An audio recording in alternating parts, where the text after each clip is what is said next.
Watch how Tory MP John Lamont unleashes a devastating attack on Keir Starmer as the Mandelson controversy plunges Labour deeper into crisis. With accusations of chaos, weak leadership and a government losing control, this explosive Commons clash raises serious questions about Starmer's authority and judgment. Before we continue, hit like and subscribe to Britain Daily for more explosive political coverage. Let's watch this explosive clip. Turning to domestic politics, Mr Speaker, after weeks of chaos, this may be the lowest point yet for this government. A Prime Minister putting his own interests above the national interest. He has already had 4 Chiefs of Staff, 5 Directors of Communications, 3 Cabinet Secretaries and 4 Principal Private Secretaries. So does the Leader of the House not agree that perhaps the problem lies with the Prime Minister himself? On Tuesday, the Foreign Affairs Committee heard extraordinary evidence from Ollie Robbins, the former Permanent Secretary at the Foreign Office. He described a dismissive attitude in Downing Street towards vetting and constant pressure to appoint Peter Mandelson to the most senior diplomatic role. He also told MPs that he was asked to give the Prime Minister's then Director of Communications a senior diplomatic post, without informing the Foreign Secretary, it would seem. Mr Speaker, the Foreign Office is not a redeployment pool for failed political advisers. So can the Leader of the House tell us, was it appropriate for Number 10 to apply such pressure over Mandelson's vetting, or does he accept that due process was not followed? Does he believe the Prime Minister inadvertently misled this House? Does the Leader accept the Prime Minister continues to make statements that are hard to reconcile with reality? Can the Leader explain why Ollie Robbins was sacked? And was it right and fair to sack Ollie Robbins? Mr Speaker, the Prime Minister has never looked weaker. The Prime Minister is so weak that he's brought forward the moment of prorogation to avoid another bruising Prime Minister's questions. He's also lost the confidence of the entire country.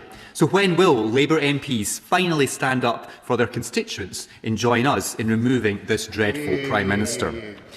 While the Prime Minister is consumed by internal chaos, the issues that matter to our constituents are being ignored.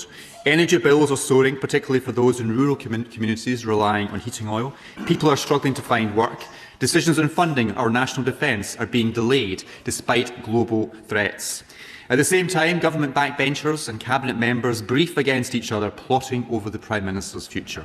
As this parliamentary session draws to a close, I doubt it will be remembered fondly by those on the government benches. Mr Speaker, in 2 weeks' time, voters will go to the polls in important elections across England and in parliamentary elections in Scotland and in Wales. In Scotland, Labour's campaign has descended into confusion, illustrated by the remarkable sight of the Prime Minister visiting the nuclear base at Faslane whilst avoiding any contact with his own party leader in Scotland, Anna Sarwar. It seemed the Prime Minister needed the protection of the nuclear deterrent from his own Scottish Labour colleagues. This government has found it easier to locate secret Russian submarines in the North Atlantic than it has finding the Scottish Labour leader in the south side of Glasgow. Across Scotland, voters are clear. They are tired of an SNP government distracted from delivery and focused on independence. But people are not powerless. The peach-coloured regional ballot paper gives voters the opportunity to prevent another SNP majority, as they did in 2016 and 2021. The result of another SNP majority in Scotland would be similar to the current Labour majority in this House. More broken promises, more chaos, more division. So does the Leader of the House agree that whether at Westminster or at Holyrood, governments deserve to be judged harshly if they don't stick to their promises and inflict chaos on our country?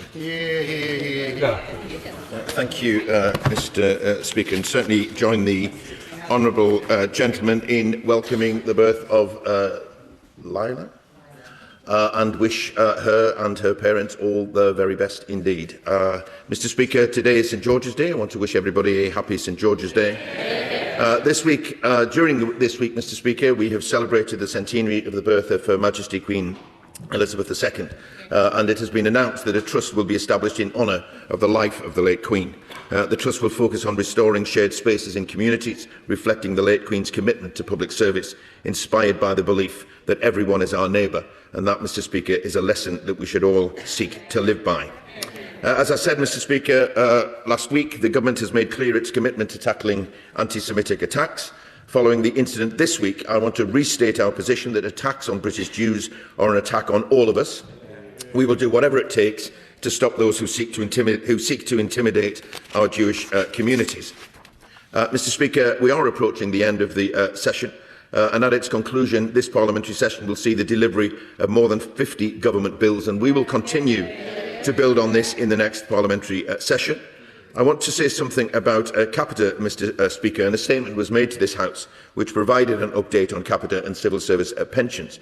And I know that members across the House will welcome the update. And I want to assure members that the issues that they raised with me in this forum are heard by the government, and where we can, the government acts. And before I turn to the remarks of the honourable gentleman, can I also, Mr Speaker, wish everyone, including all members of this House who are taking part in the London Marathon this Sunday, the very best of luck. Let me turn to the remarks of the honourable gentleman and join him in saying how saddened we are to learn of the death of Jamie Tweedy. It is far too soon, but let us remember him for the way in which his friends and family are making sure that he is not forgotten, and that his untimely death leaves a legacy of which they should be proud. The honourable gentleman mentioned the peace talks, and I want to join him, of course, in hoping that the peace talks are successful. We want the ceasefire to continue. We want to ensure that the Straits of Hormuz are open, because, as he points out, if not, then it will prolong the expected economic damage, not just to our economy, but to others too. But I just want to put on record, Mr Speaker, what has unfolded in that part of the world demonstrates that the PM's judgment on not joining the war in the first place was absolutely correct. And he has spent his time, Mr Speaker, with diplomatic efforts to make sure, working with others, to make sure that the Straits of Hormuz are open at the earliest opportunity. Let me now turn to the remarks of the honourable gentleman around domestic politics, and he's perfectly entitled to make his case, Mr Speaker. But just let me remind the House that the Prime Minister came here at the earliest opportunity on Monday and faced questions for 2.5 hours. It was followed by an emergency debate for 3 hours on Tuesday, in which members had an opportunity to make their case and ask their questions.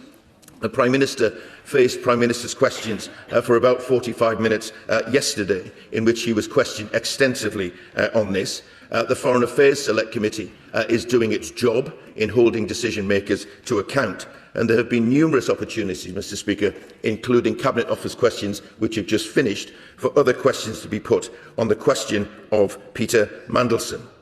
I cannot, and the government cannot, be held responsible, Mr Speaker, for the fact that the Leader of the Opposition has been so hopeless during these events that she cannot hold effectively the government to account. Let me just mention, because the honourable gentleman has been reading too many newspapers, let me just mention the question of prorogation, because I've just read out to the House, Mr Speaker, the business next week,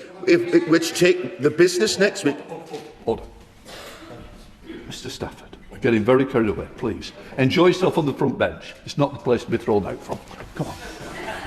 Thank you, Mr Speaker. I've just read out the business, Mr Speaker, which includes, if necessary, Wednesday and Thursday, where we will be dealing with Lord's amendments. And if that is the case, the honourable gentleman is asking about PMQs. If the House is still sitting, then PMQs will take place. And I would imagine, Mr Speaker, business questions will take place too, if we're still sitting on Thursday. So there's nothing in what I've read out which suggests anything that is not usual. He talks about, Mr Speaker, the record of not just this government, but he then goes on to the question of what is happening in Scotland. So let me disagree with him about the way in which this government will be judged, Mr Speaker, because the borrowing figures show that we're borrowing less than at any time in the last 4 years. Unemployment, Mr Speaker, has come down.